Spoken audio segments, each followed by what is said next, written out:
सोनपुर गांव बड़ा ही सुंदर और विचित्र गांव था। गांव का हर व्यक्ति बहुत ही सीधा साधा था। उसी गांव में भोलू और उसकी पत्नी रेखा रहते थे। भोलू की पत्नी एक गरीब परिवार से थी। शादी में वो उसके साथ दहेज में कुछ नहीं लाई थी, परंतु हाँ, उसका भाई पंकज जरूर लेकर आ गई थी। पंकज उन्हीं के साथ रहता था। पंकज बहुत ही आलसी और बेईमान किस्म का व्यक्ति था। उसका दिन भर सोने का काम और शाम को दोस्तों के साथ मिलकर गुलछर्रे उड़ाने का आदी था।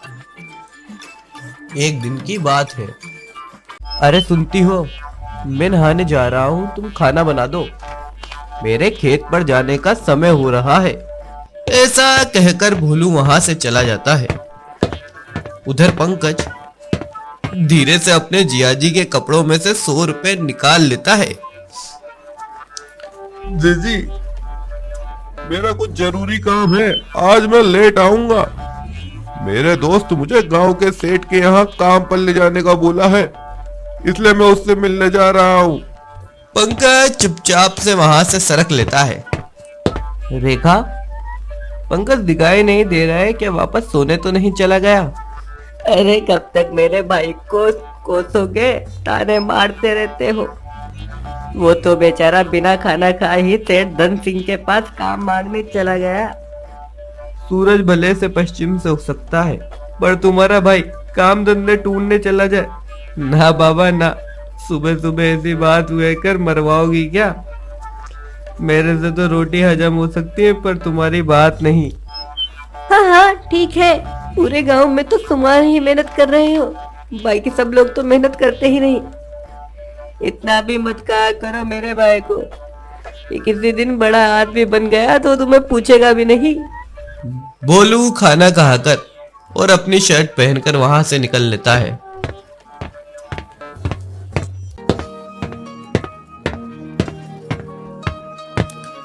रास्ते में भोलू को उसके गांव के मुखिया लप्पी काकी की तफरी में दिखाई देते हैं। अरे ओ बोलो, तनिक इधर तो आओ, सुबह सुबह कहाँ जा रहा है? मुखिया जी क्या बात है, आज काकी जी ने चाय नहीं पिलाई क्या जो यहाँ आ गए? अरे लप्पी की चाय का तो मजा ही कुछ और है, ऐसी चाय तेरी काकी बना सकती है क्या? अरे बोलू बेटा, आज मैं घर से जल्दी आने की वजह से पर्स लाना भूल गया और मैंने लप्पी को उसका उधार चुकाने का वादा किया था। आज जरा 50 रुपए देना, मैं शाम को तुझे दे दूंगा। अरे मुखिया जी सब आपका ही है। बोलू जैसे ही अपनी जेब में हाथ डालता है, उसे वह खाली मिलती है। बोलू के चेहरे का रंग उड़ जाता है। क्या हुआ बोलू, कहीं तू भी मेरी तरह पर्स लाना तो नहीं भूल गया? पैसे तो मुखिया जी 100 रुपए थे, पता नहीं कहाँ गए, शायद रास्ते में गिर गए हो। तभी लप्पी काकी बीच में बोल पड़ती है। अरे बोलू बेटा, पैसों का ध्यान रखा कर, वरना जो कुछ भी है ना वह भी चला जाएगा। क्यों लप्पी काकी, आप ऐसा कैसे बातें कर रही है? समझदार को इशारा काफी है बेटा, अभी मुझे और भी काम है, कभी तसल्ली से बैठकर बात करते हैं। बेचारा भोलू लप्पी की बात बिना सुलझे हुए ही वहां से चल देता है। पूरे रास्ते भोलू को लप्पी की बात याद आती रहती है। पता नहीं लप्पी मौसी किस बात की ओर इशारा कर रही थी, मुझे तो कुछ समझ ही नहीं आ रहा। भोलू खेत पर जाकर दिन भर काम करता है और शाम को वापस घर लौट जाता है। थोड़ी ही देर बाद पंकज भी घर आ जाता है। जीजी, आज तो थकान के मारे बदन पूरा टूटा हुआ है, खाना लगा दो, भूख के मारे मेरे तो प्राण ही निकले जा रहे हैं। क्या हुआ, ऐसा कौन सा पहाड़ झुक कर आ रहा है जो इतना थक गया है बेटा? पहाड़ झुक कर नहीं आ रहा दीदी, सेठ ने मुझे अस्थायी तौर पर उसका अम्बाल रख लिया है। ये लो जीजी आज की कमाई। पंकज अपनी बहन को 50 रुपए का नोट पकड़ा देता है। देखा, मैं नहीं कहती थी, मेरा भाई बहुत ही मेहनती किस्म का आदमी है।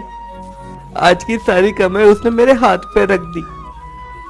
जा बेटा जा, तू हाथ मुंह धो ले, मैं तेरे लिए खाना परोस देती हूँ। ऐसे ही दिन गुजरते रहते हैं।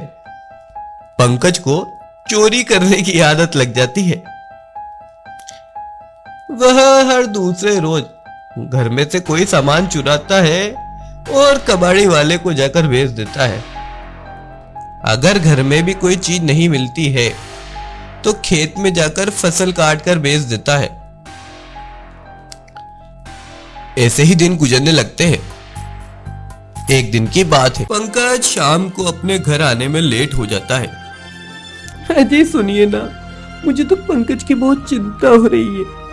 आप सेठ जी के पास जाकर ढूंढिए ना, पंकज अभी तक कैसे नहीं आया। भोलू रेखा की बात सुनकर तुरंत वहां से निकलता है और सेठ के थड़े पर जा पहुंचता है। पंकज और उसके सभी दोस्त वहां पर पार्टी करते रहते हैं। मेरा जीजा तो एक नंबर का बेवकूफ है। मैं हर 2-3 दिन में उसी के गल्ले में से पैसे निकाल के उसी के घर में दे देता हूँ और वो सोचता है कि मैं कमा कर लाया हूँ। पर पंकज भाई, उसको कभी पता नहीं चलता क्या कि उसकी जेब में से पैसे कम हो रहे हैं, उसके घर में से सामान कम हो रहे हैं। अरे उसे क्या पता चलेगा, उसको मैंने पूरा जाता पट्टी में ले रखा है। वो एक नंबर का भुलक्कड़ आदमी है, उसको पता ही नहीं रहता उसकी जेब में कितने पैसे हैं। उसे मुझ पर पूरा विश्वास है। उसको लगता है कि वह भुलक्कड़ है। वह पैसे गिनकर भूल जाता है, फसल रखकर भी भूल जाता है और मैं इसी का फायदा उठाता हूँ। उसका सामान बेचकर उसी को टोपी पहना देता हूँ। भोलू पंकज की ये बात सुनकर भोलू बहुत निराश हो जाता है। आज तो रेखा को ये सारी बातें बता दूंगा कि पंकज कैसे मेरे विश्वास का गला घोट रहा है। भोलू ये सारी बातें रेखा को बता देता है। थोड़ी ही देर में वहां पर पंकज भी आ जाता है। आप गलत बोल रहे हैं मेरे भाई में। मेरा भाई कभी ऐसा कर नहीं सकता। अरे तुम्हें अपने पति से ज्यादा अपने भाई पर विश्वास है। उसी के पास रहो, अब मेरे घर पर चोर उचक्कों के लिए कोई जरूरत नहीं है। भोलू पंकज और उसकी बहन को घर से जाने को कह देता है। वह दोनों भी अपना सामान उठाकर वहां से चल देते हैं। अगले दिन की बात है। पंकज, थोड़े ही दिन में तेरे जियाजी का गुस्सा ठंडा हो जाएगा और वो तुझे और मुझे यहाँ लेने आ जाएंगे। जब तक तुझे ही काम करना है और ये घर चलाना होगा। अरे जीजी, जिया जी ने मुझे इतना आरोप लगाया, फिर भी आपने मुझसे एक बात नहीं कही। ये भी नहीं पूछा कि बात सत्य है कि नहीं, और अपना परिवार छोड़कर मेरे साथ आ गई। बेटा, मुझे तुझ पे पूरा विश्वास है, तू कभी ऐसा काम कर ही नहीं सकता। पंकज को मन ही मन आत्मग्लानि होती है। जीजी मेरे पे कितना विश्वास करती थी और मैंने उन्हीं का विश्वास का गला घोट दिया। अब मैं मन लगाकर ईमानदारी से काम करूंगा और जिया जी के जितने पैसे मैंने चुराए हैं सारे ही चुका दूंगा। पंकज गांव के सेठ के यहाँ काम करने लग जाता है और दिन रात काम करते वक्त उससे बस जियाजी के चुराए हुए पैसे ही याद आते हैं ताकि वो कमाकर जल्दी से जल्दी उनको चुका सके। ऐसे ही दिन गुजरते रहते हैं। एक दिन की बात है, भोलू अपनी फसल को बेचने सेठ के पास आता है। तभी वह वहां पर पंकज को काम करते हुए देखता है। पंकज, आप इसे जानते हैं? अच्छी तरह से जानता हूँ। ये यहाँ काम कर रहा है क्या? जी हाँ। आप काम की बात करते हैं? मैंने जिंदगी में इस जैसा मेहनती आदमी आज तक नहीं देखा। 10 आदमियों का काम अकेले करता है। न जाने कौन सा जुनून सवार है इस पर, न जाने कौन सी दीवानगी है। जब भी काम की पूछो तो कहता है, बल्कि मैं तो ये कहूंगा अजीब सा शेर पड़ता है। कहता है, जो दाग माथे पर है उसे पसीने से मिटाना है, और जो इज्जत डूब गई है उसे पाल लगाना है। बहुत अच्छे, बहुत अच्छे। भोलू को सेठ जी की सारी बात समझ में आ जाती है और शाम को भोलू उसकी पत्नी को लेने के लिए पंकज के घर पहुंचता है। जिया जी मुझे माफ कर दो, मेरे से गलती हो गई है, आइंदा ऐसी गलती कभी नहीं होगी। मुझे माफ कर दो जिया जी, आप मेरी गलती की सजा मेरी जीजी को मत दो।